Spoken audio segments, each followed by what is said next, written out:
முழு பூசணிக்காயை சோற்றுல மறைக்கிற அப்படின்னு சொல்லுவாங்க. அந்த கதை தான் இது. ஒரு கிராமத்துல பெரிய ஒரு செல்வந்தர் இருந்தாரு. ஒரு நாள் அவர் பக்கத்து வீட்டுல உள்ளதான பூசணிக்காயை பார்த்து ஆசை வந்து அதை திருடிக்கிட்டு வந்துடுறாரு.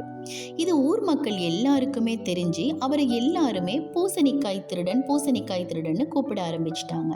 யாராவது அவருடைய விலாசத்தை கேட்டா கூட அந்த பூசணிக்காய் திருடனோட வீடா அப்படின்னு சொல்லி தான் கேட்டாங்க.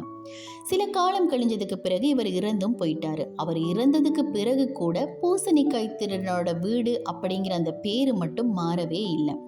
அந்த செல்வந்தனோட பேரன் ஊர்ல எங்கு சென்றாலுமே யாராவது வந்து யாரிடமாவது ஒரு விலாசத்தை கேட்டா கூட அவங்க எப்படி சொல்லுவாங்கன்னா, அந்த பூசணிக்காய் திருடண்ட வீட்டுக்கு 2 வீடு தள்ளி இருக்கிறதான வீடு அப்படிதான் விலாசத்தை சொல்லுவாங்க. அந்த பேரண்ட காதுபடவே இது சொல்றதை கேட்கும்போது அவனுக்கு மிகப்பெரிய வேதனையா இருக்கு. அந்த ஊர்ல ஒரு பெரியவர் இருந்தாரு. யாருக்காவது பிரச்சனைனா அவர்கிட்ட போய் சொல்லும்போது அவர் சரியான தீர்வை கொடுப்பாரு. இந்த பேரன் அந்த பெரியவர்கிட்ட போய் தன்னோட பிரச்சனை எல்லாத்தையும் சொல்றாரு. அதுக்கு அந்த பெரியவர் சொல்றாரு, தினமும் உன்னோட வீட்டுல 100 பேருக்கு சாப்பாடு போடு அப்படின்னு சொல்லி சொல்றாரு. அந்த செல்வந்தனோட பேரனும் தினமும் 100 பேருக்கு சாப்பாடு போட ஆரம்பிச்சாரு.